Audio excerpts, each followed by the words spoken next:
Hi everybody, this is Brooke Blanks again, and these are the narrated directions for your final capstone project.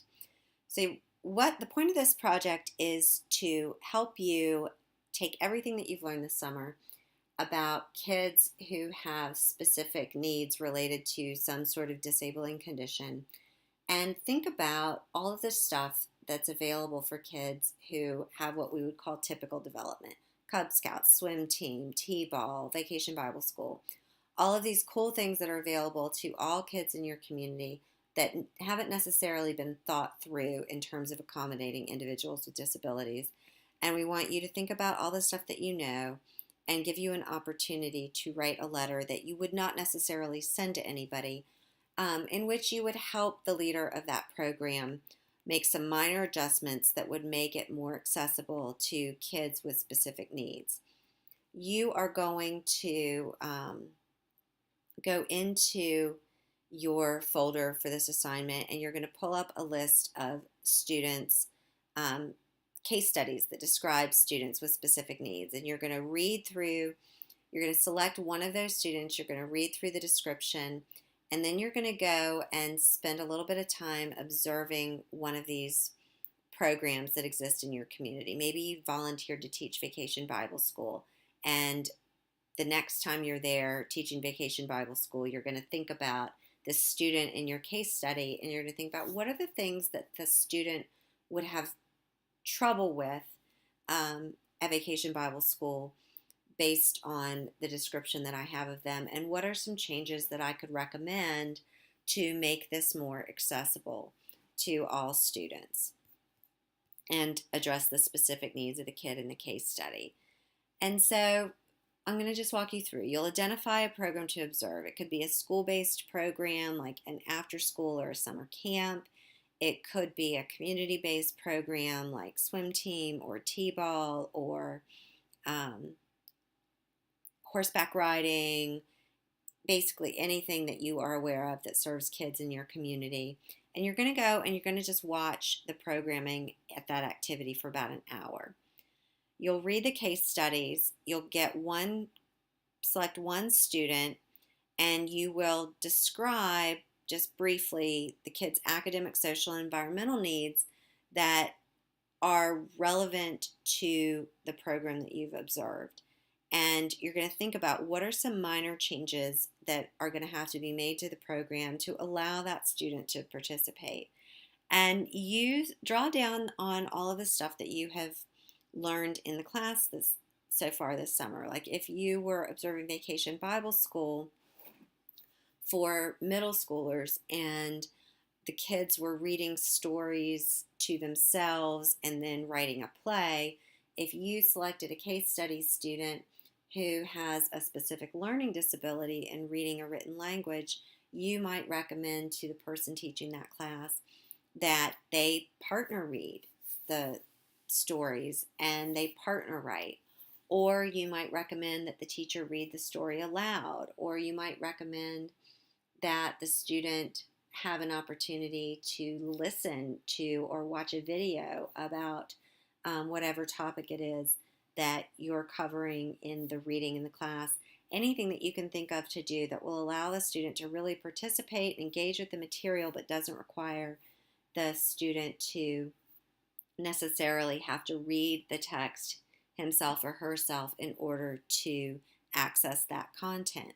That would be something that would be really easy for a leader to do in a Vacation Bible School setting, but that somebody who is not a teacher who's trained in inclusive practices would necessarily even think about. It doesn't have to be complicated. The goal here is really to give you an opportunity to think about all the stuff that you've known how to do and how to help kids who have disabilities be fully included beyond the school day in those normal experiences of childhood that we want for all kids.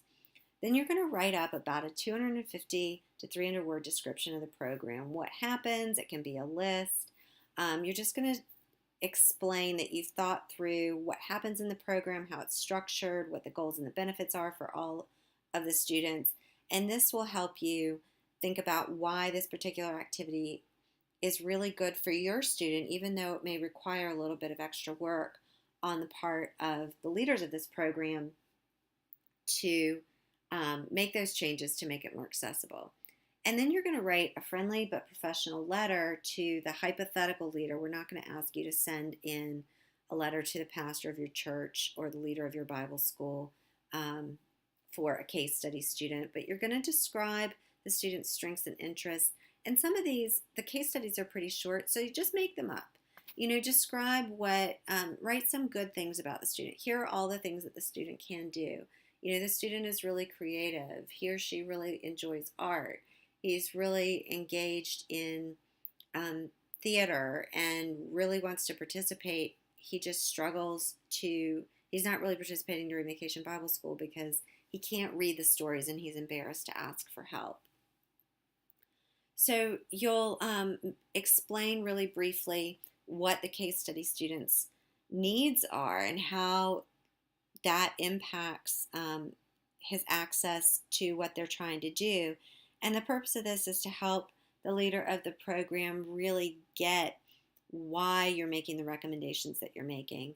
And then you'll make a short list of 3 to 5 really specific recommendations for adaptations or supports that could be implemented, again, like recording the Bible story on an MP3 or showing the student a video on YouTube that tells the same story but may not make it, but doesn't require him to read the text that everybody's reading. Maybe show the video to the entire class so that the student can learn the material without necessarily having to read it for himself. And then you would include some links to online resources that the recipient of your letter can use to explore and learn more about the reasons for why you're asking him to do this. And again, don't send them a link to some really highly technical, really complicated explanation. Just something short and sweet that will help them understand a little bit more about the student and what you're asking them to do. You'll write your letter, you'll write your description, so you'll actually turn in 2 documents. It's a description of the program, and this is mainly for your instructors so that we can see that you've really thought about the pieces of the program, why it's good for all kids, and how it's challenging in its original format for your target student or your case study student. And then you'll also turn in your letter so that we can see that you have thought through how to explain in user-friendly language what the child's needs are relative to their disability and relative to the program that you want them to be able to participate in most fully, and some recommendations, and then sharing some resources. And once you have done all of this, you'll upload those 2 documents to the Dropbox and you'll be finished.